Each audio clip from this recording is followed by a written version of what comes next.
second nor'easter in a week intensifies as it moves up east coast.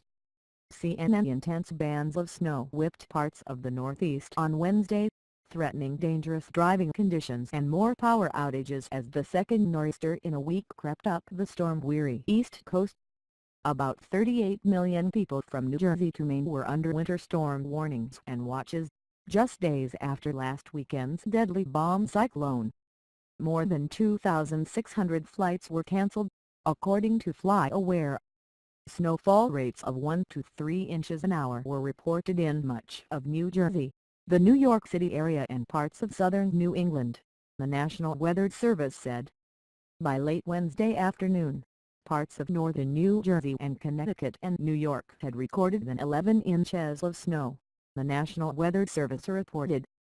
West Milford, New Jersey, reported 16 inches. Heavy snow will begin to wind down in New York City, but parts of New England will continue to be hammered through the overnight hours, said CNN meteorologist Taylor Ward. The storm could cause minor to moderate coastal flooding in the northern mid-Atlantic and northeast, and winds and snow could bring down more power lines, adding to the thousands of outages that remain from last weekend.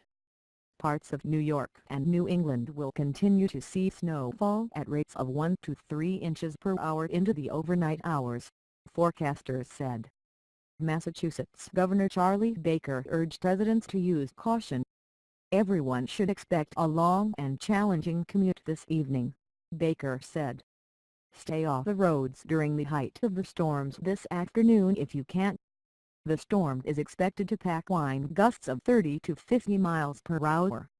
While a far cry from the 90 mph gusts recorded over the weekend, the strong winds could impede efforts to restore power in the region. Up to 1 foot possible along coast, and more inland Philadelphia, New York and Boston could see fair amounts of snow, but areas inland could receive even more. Philadelphia could get about 8 to 12 inches, according to snowfall estimates from the National Weather Service, with especially heavy snowfall possible through 7 p.m. City schools were closed Wednesday. Pennsylvania Governor Tom Wolf announced the state of emergency for several counties in preparation for the storm. New York City could see 8 to 12 inches of snow by Wednesday evening, according to Ward. In New England, Interstate 95 could be a key dividing line, with points west to get as much as 2 feet of snow, and points east getting rain and lower amounts of snow, CNN meteorologist Dave Hennant said. The Boston area may receive 6 to 8 inches of snow by Thursday morning, with areas as little as 20 miles inland perhaps getting 12 or more inches.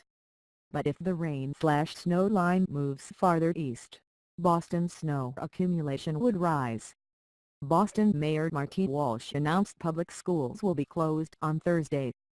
Thundersnow. The snowstorm came with a rare accompaniment of lightning in some parts of Pennsylvania, New Jersey and New York, the Weather Service said. Thundersnow, as the phenomenon is known, is snow paired with lightning and resulting thunder. To happen, the air layer closer to the ground must be warmer than those above but still cold enough to create snow. Ground temperatures in the winter are usually too cold for thundersnow to occur. How is it affecting travel? Much of the 2,700-plus flight cancellations involved major airports in the Northeast, such as Newark, John F. Kennedy, LaGuardia, Boston and Philadelphia, according to FlyAware. As for ground travel, New York City's Office of Emergency Management issued the hazardous travel advisory urging New Yorkers to take mass transit if possible and allow for extra travel time. Amtrak has modified some of its services between Washington and Boston. CNN's Judson Jones, Paul P. Murphy, Isabella Gomez, Taylor Ward, Joe Sutton and Rob Fresse contributed to this report.